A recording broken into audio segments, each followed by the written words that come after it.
باقی نہیں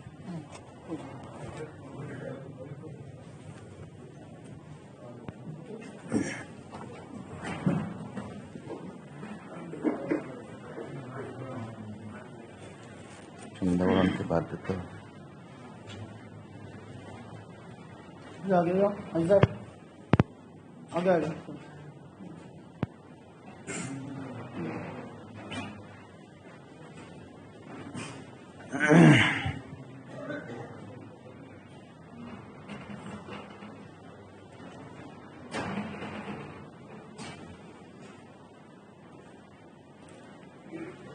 الحمد لله رب العالمين والصلاة والسلام على سيدنا ومولانا محمد وعلى آله وصحبه وعلى من تبعهم بإحسان إلى يوم الدين. أما بعد، فقد قال الله تبارك وتعالى في كلامه المجيد والفرقان الحميد: أعوذ بالله من الشيطان الرجيم. بسم الله الرحمن الرحيم. واستعينوا بالصبر والصلاة وإنها لكبيرة إلا على الخاشعين الذين يظنون أنهم ملاقو ربهم وأنهم إليه راجعون. صدق الله العظيم.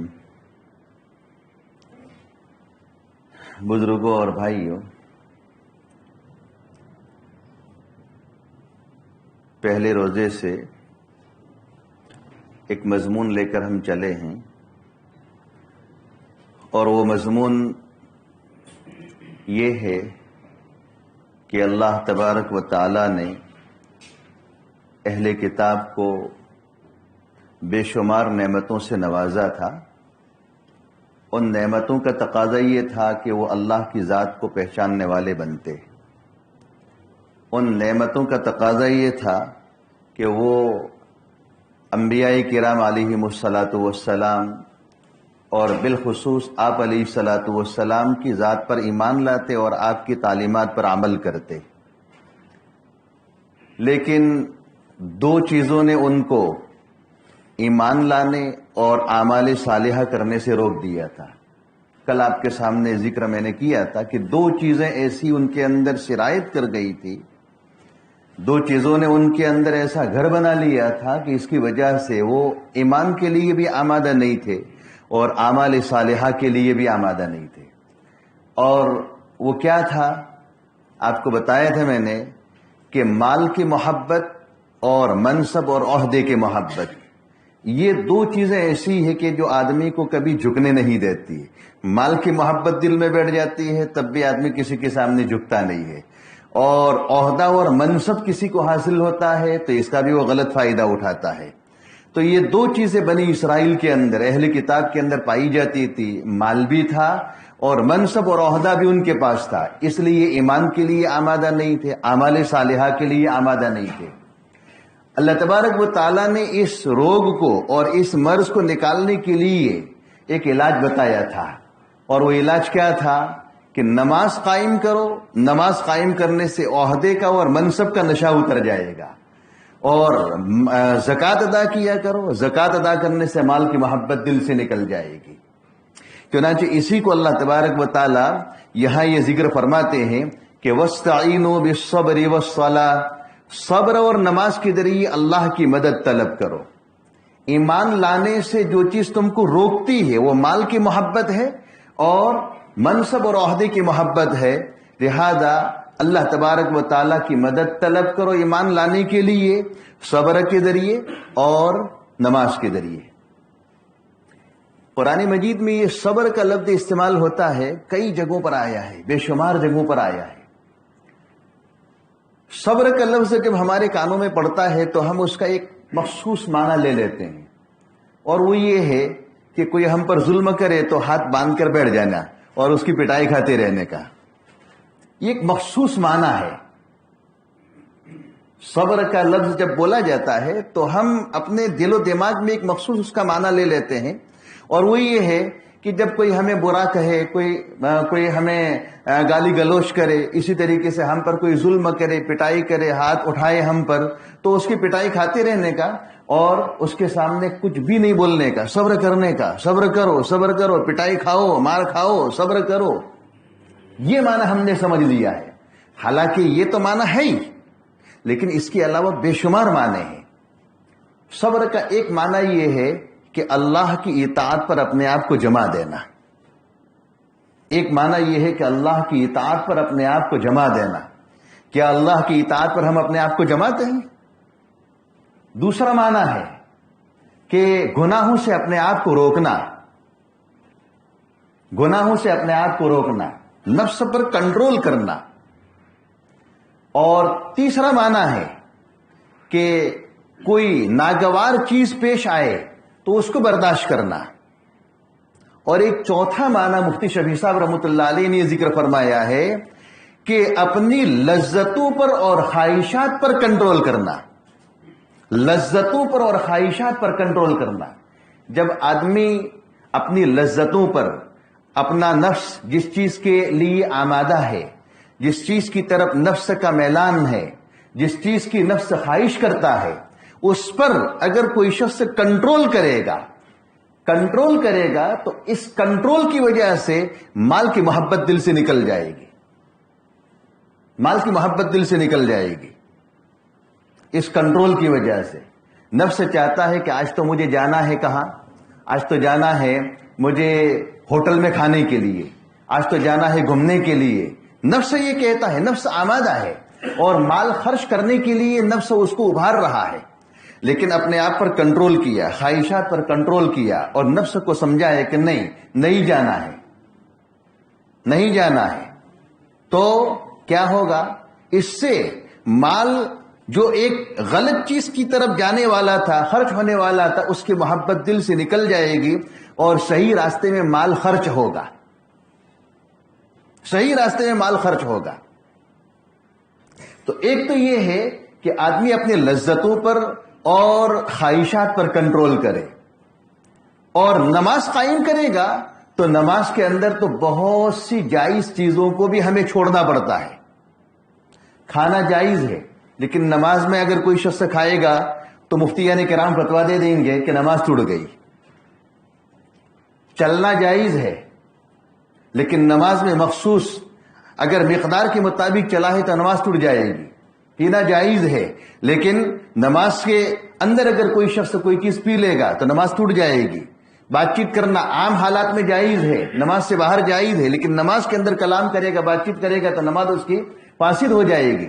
تو نماز تو ایک ایسی عبادت ہے، ایک ایسا عمل ہے کہ اس کے اندر تو ہمیں جائز چیزوں کو بھی چھوڑنا پڑتا ہے۔ بھوک کا تقاضا ہے، پینے کا تقاضا ہے، چلنے کا تقاضا ہے اور بات کرنے کا تقاضا ہے، لیکن جب تک نماز ختم نہیں ہوگی وہاں تک کوئی آدمی کھا پی نہیں سکتا ہے، چل نہیں سکتا ہے، بات نہیں کر سکتا ہے۔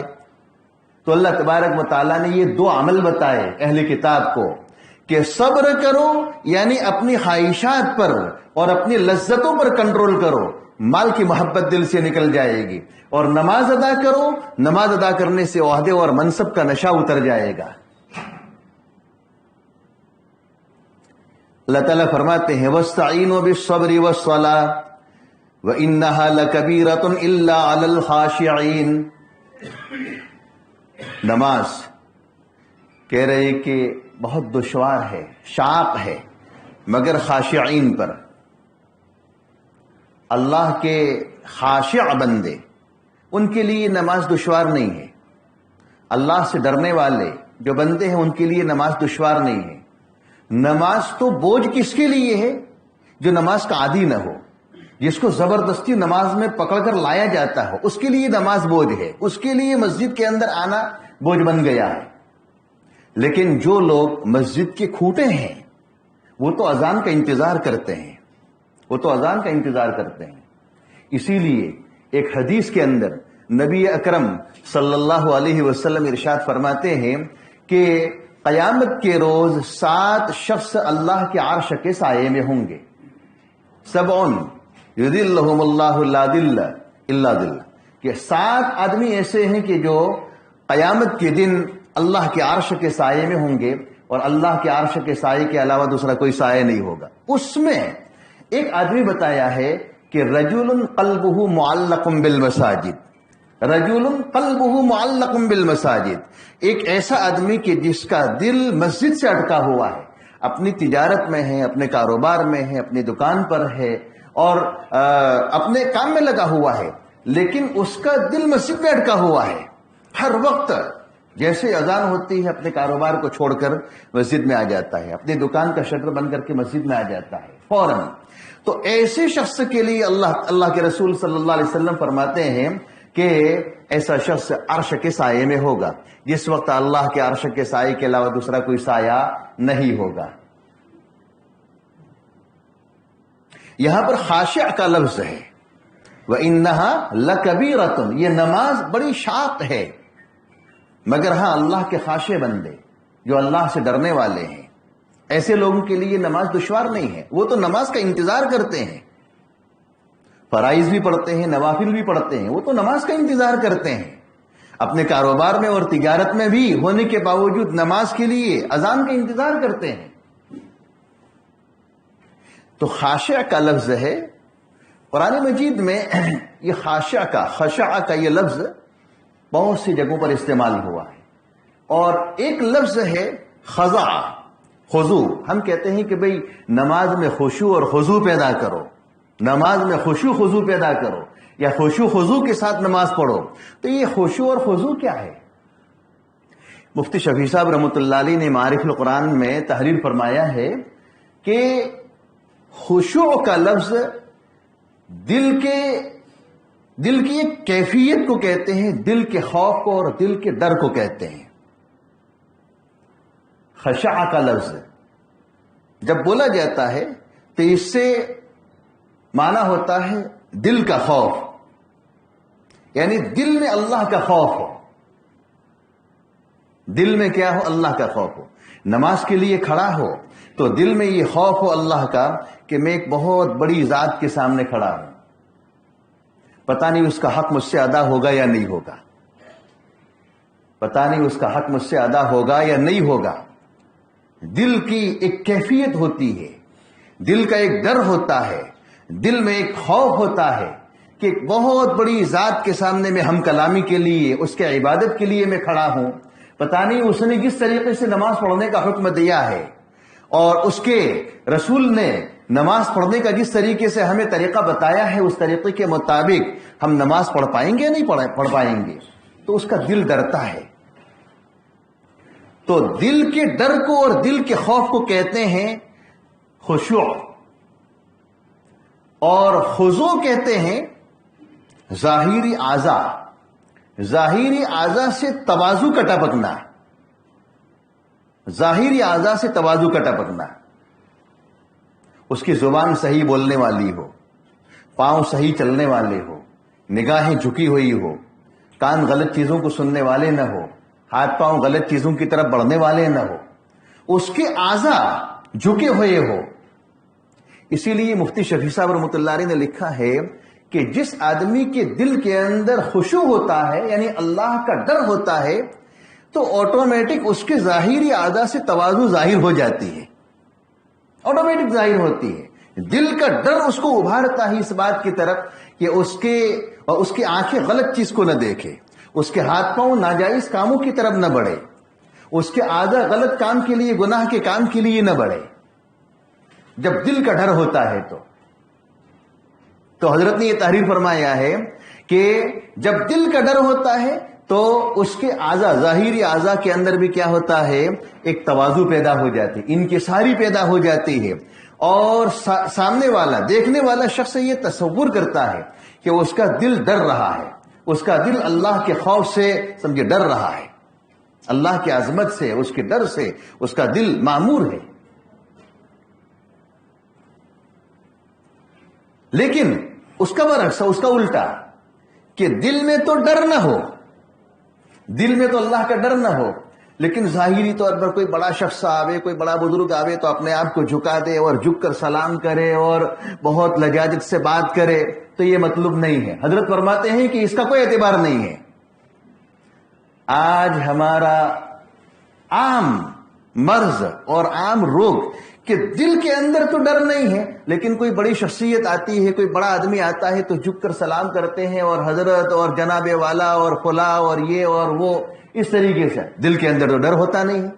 تو حضرت یہ فرماتے ہیں کہ دل کے ڈر کے ساتھ اگر ظاہری اعضاء میں تواضع ہو تو یہ مطلوب ہے، لیکن دل میں ڈر نہ ہو اور ظاہری اعضاء سے صرف کیا ہے سمجھے تواضع ٹپک رہی ہے، تو یہ کوئی اللہ کے یہاں مطلوب نہیں ہے۔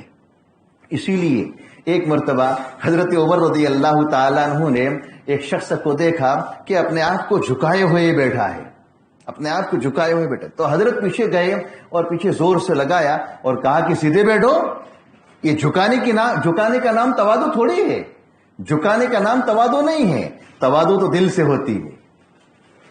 ابراہیم نخعی فرماتے ہیں کہ موٹا جوٹا کھانا اور موٹے موٹے کپڑے پہننا یہ کوئی تواضع نہیں ہے، تواضع تو دل کا نام ہے، دل کے اندر ایک کیفیت ہوتی ہے، اس کا نام ہے۔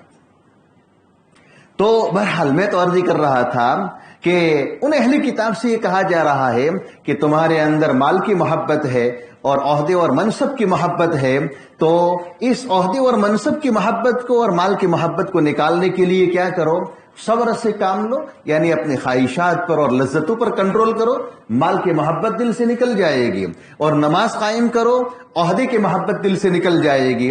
لیکن یہ ہر ایک کا کام نہیں ہے، یہ دل گردے والے کا کام ہے، یہ ہمت والے کا کام ہے۔ نماز بہت شاق ہے اور وہ اللہ کے خاشع بندے ہی اس کو ادا کر پاتے ہیں۔ کون ہے اللہ کے خاشع اور ڈرنے والے بندے؟ الذین یظنون انہم ملاقو ربہم وانہم الیہ راجعون۔ اللہ سے ڈرنے والے وہ بندے ہیں جو یقین کرتے ہیں کہ وہ اپنے رب سے ملنے والے ہیں، اپنے رب سے ملنے والے۔ الذین یظنون انہم ملاقو ربہم وانہم الیہ راجعون، اللہ سے وہ ملنے والے ہیں، اللہ کی ملاقات ہونے والی ہے، اور دنیا میں جو کچھ انہوں نے کیا ہے وہ سارا حساب ان کو اللہ کے وہاں دینا ہے، سارا حساب اللہ کے وہاں دینا ہے، پورا ڈیٹا وہاں کھل جائے گا۔ آج تو نئی نئی ٹیکنالوجی نے آخرت کے میدان محشر اور نامہ اعمال کے پیش ہونے کے معاملے کو بہت آسان کر دیا ہے۔ پہلے تو یہ اعتراض ہوتا تھا کہ بڑے بڑے رجسٹر اور نامہ اعمال کیسے پیش ہوں گے، آدمی جب کوئی چیز بولتا ہے تو اس کو کس طریقے سے پیش کیا جائے گا، اس کا بولا ہوا تو آسمانوں میں اور فضا میں اڑ جائے گا، ختم ہو جائے گا۔ لیکن آج نئی نئی ٹیکنالوجی نے ہمارے سامنے ساری چیزیں سمجھنا آسان کر دیا ہے، نامہ اعمال کو، رجسٹروں کو سمجھنا آسان کر دیا ہے۔ آدمی کی 80 سال کی زندگی ہے، پورا 80 سال کا ڈیٹا اللہ کے سامنے ہم جو فرشتے رکھ دیں گے۔